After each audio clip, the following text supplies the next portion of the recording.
Hello students, welcome to the next lecture series of Basic Electrical Engineering. Today we are going to see what is the constructional details of DC generators.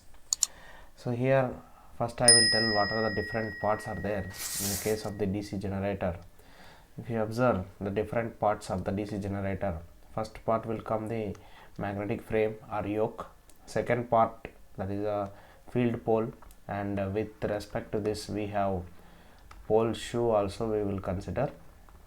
Next we have the armature core, next we have the armature winding, and we have the brushes, and we have the commutator, we have the shaft, and these are the different parts you can observe in the case of the DC generator.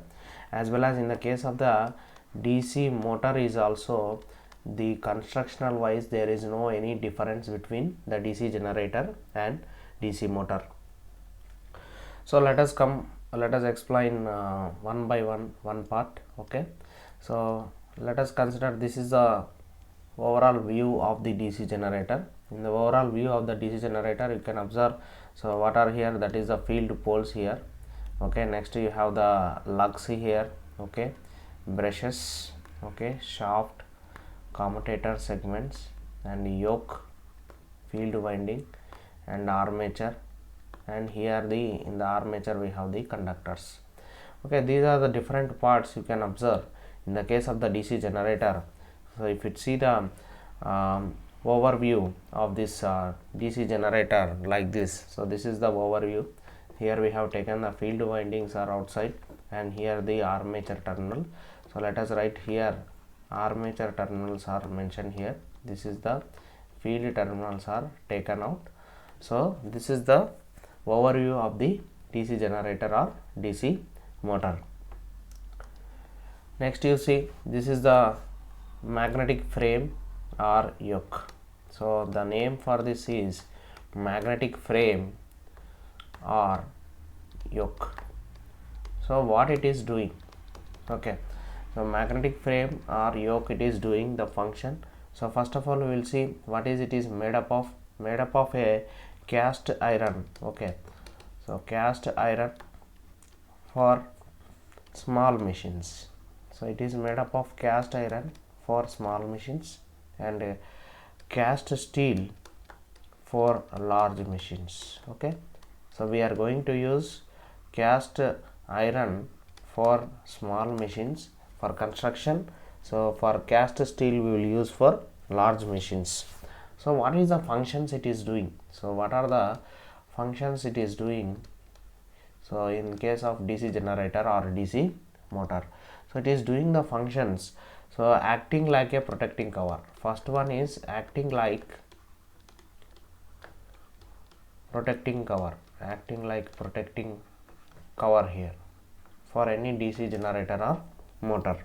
Next it is giving mechanical support for field poles.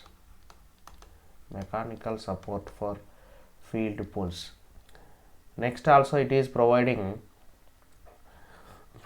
a return path, for magnetic flux,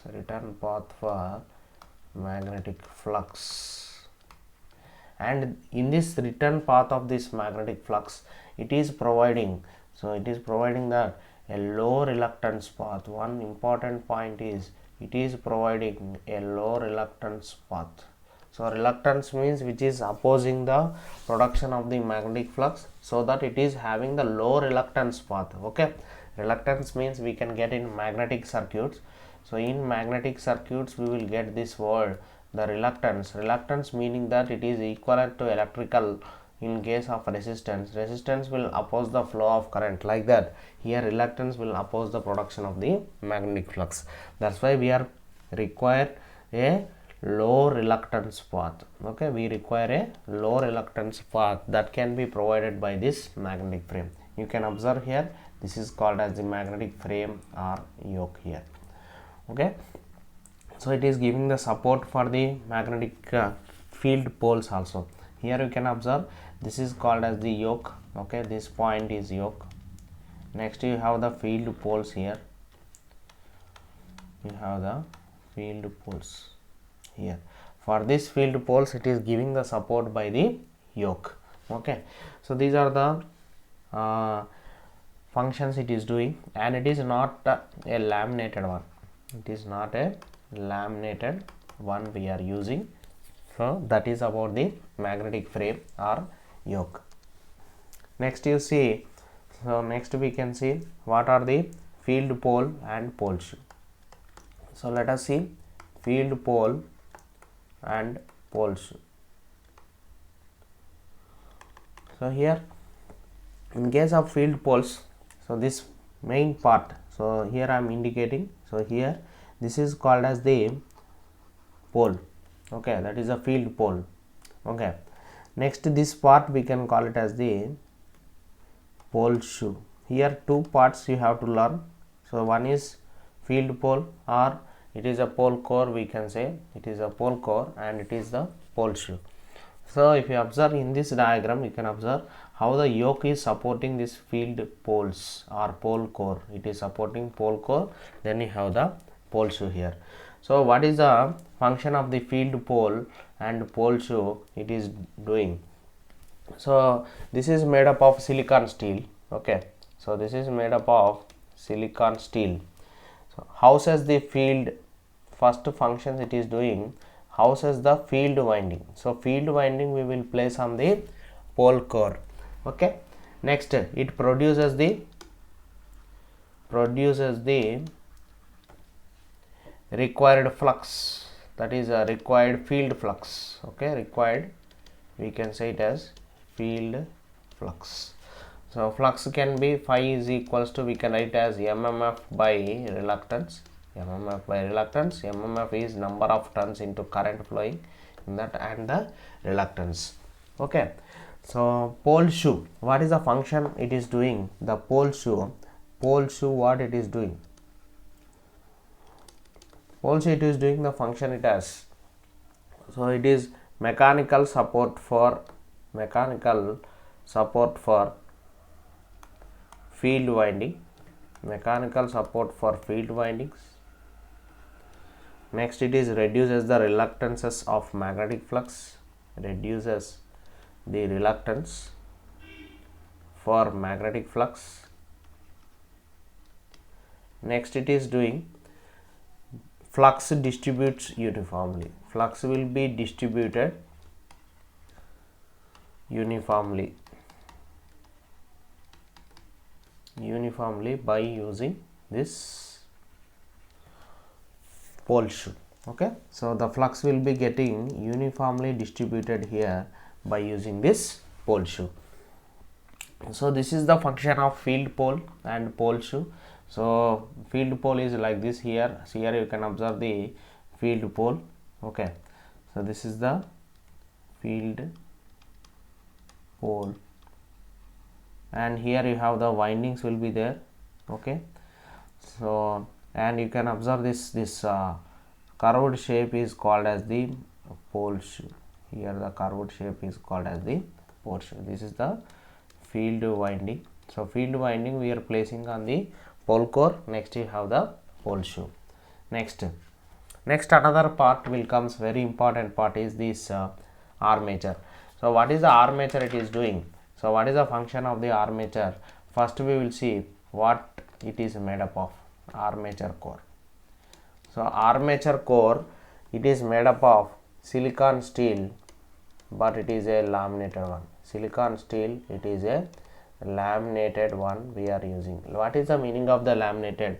If you observe here clearly, so it is like cutting like a small pieces here, so that is called as the lamination. Why we are going to laminated means to reduce the eddy current losses. We are already explained in transformers. So here, so what is the armature core it is doing? It is houses the conductors. First it is houses the conductors, that is the armature conductors. Next, low reluctance path, it is providing the low reluctance path. It is providing low reluctance path for main flux. Low reluctance path for the main flux it is providing. So normally we are using open slots. Okay, so we are using the open slots for facing the conductors. What are the slots here? You can observe here, this is the one slot. In this gap we are placing one conductors. Just I am highlighting here. So you can observe the gap where you are seeing here, you can place the conductors in this gap. In this gap we are placing the conductors. These are called as the slots. And you can observe the keyway. This is for we are using for the shaft. We are using for the shaft. And this is the laminators. Okay, which is a laminated one. You can observe. Next it is a air holes. So which is used for cooling purpose. Which these air holes are using for cooling purpose. Okay, this is a one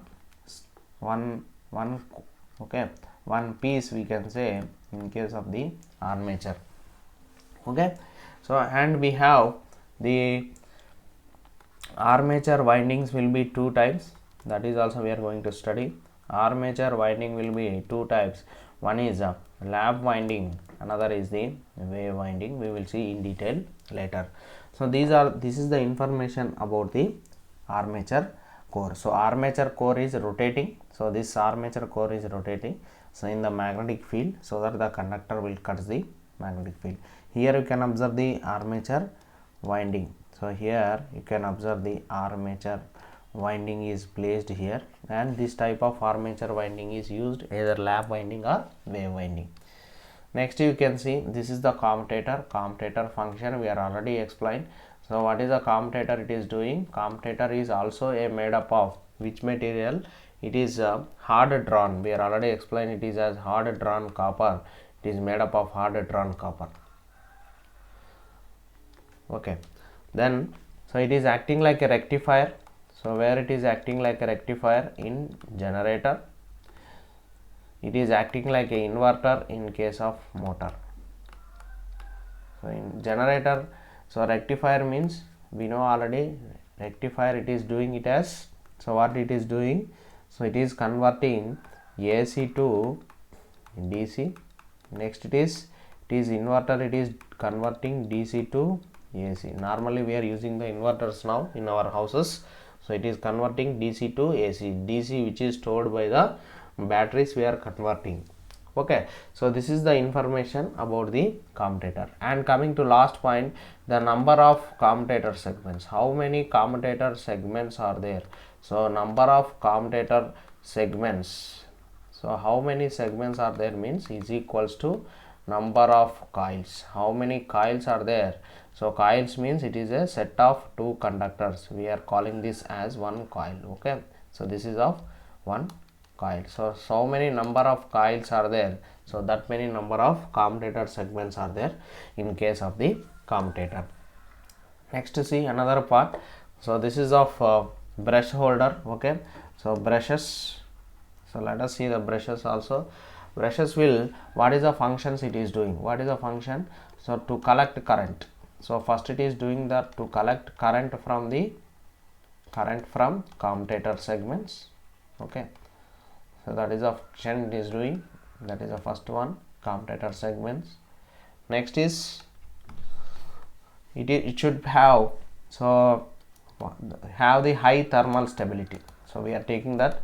So the construction will be having high thermal stability type of materials we are considering. Next it is having high resistance also. So we should have the high resistance also for this. So normally we will use lead for small machines. So which type of materials we are using? Lead for small machines. Next we will use graphite for large machines. We will use graphite for large machines. So this is the information about the brushes.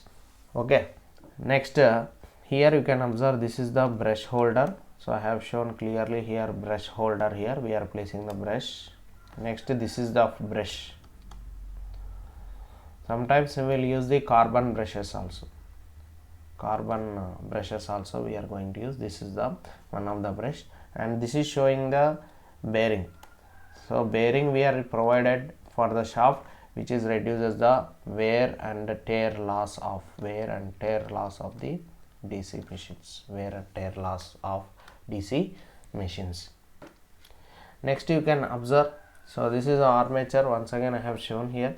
So you can observe this armature winding. Okay, so let us discuss in detail about the armature winding. So as I told, armature will be two types. So armature windings will be two types, lap winding and wave winding. Lap winding and wave winding. So what is the meaning of the lap winding and wave winding, we will see now. So let us consider, first we will take the lap winding. What is the meaning of the lap winding? So in the case of the lap winding, so let us consider, so there are some conductors which are present on the under the different poles. This is the north pole and this is the south pole. So here you have the two conductors, here also we have two conductors, one is 1 dash, 2 and 2 dash, like this. So when see here the end of, okay, so here the end of the, so first I will join the first one to 1 dash. Next the end of the first coil is I am connecting for the starting of the another coil, like this it is connecting, like this it is connecting. Okay, so it is going on like this, it is connected. So this type of winding we can call it as the lap winding. It is looking like a lap, that's why it is called as the lap winding. So lap winding, it is having the number of parallel paths, the number of parallel paths, in this case that is A, normally it is represented, is equals to number of poles P, number of poles P. So where this type of winding it is used, lap winding is used for the applications of, we are having low voltage but high current applications, we are going to use this lap winding. So this is called as the lap winding. This is the information about the lap winding. Next we can see the wave winding. What is the wave winding also we will see here only. So what is the meaning of wave winding? Here you can observe the wave winding. So in the case of wave winding, so we have the conductors, okay, we have the conductors under the different poles, 1 2 3 like this. So north pole, south pole, north pole, like this. So we have the conductors, let us consider 1 2 3. So here we are going to join these conductors like this. So you can observe, so it is looking like a wave and we are going to connect like this, 1 dash, 2 dash, like that. So it is the conductors are under the different poles are joined. So whenever it is, if you look like this, so it is looking like a wave. So that's why it is called as the wave winding. So here number of parallel paths, here also the number of parallel paths will be, the number of parallel paths A is equals to 2, it is fixed, that is number of parallel paths is equals to 2 here. This type of winding we can use for high voltage applications, low current applications, we are going to use this type of winding. Next you can see, so you can see the final part, it is shaft. So where the shaft is taking the mechanical energy, so mechanical input we are giving from this side, or we are taking the mechanical output also we are taking from the shaft. So that's all in this video. These are the constructional details of DC generator. So in the next video we will see what is the EMF equation of DC generator. So if you are seeing this first time this channel, please like, share and subscribe the channel. Thank you very much.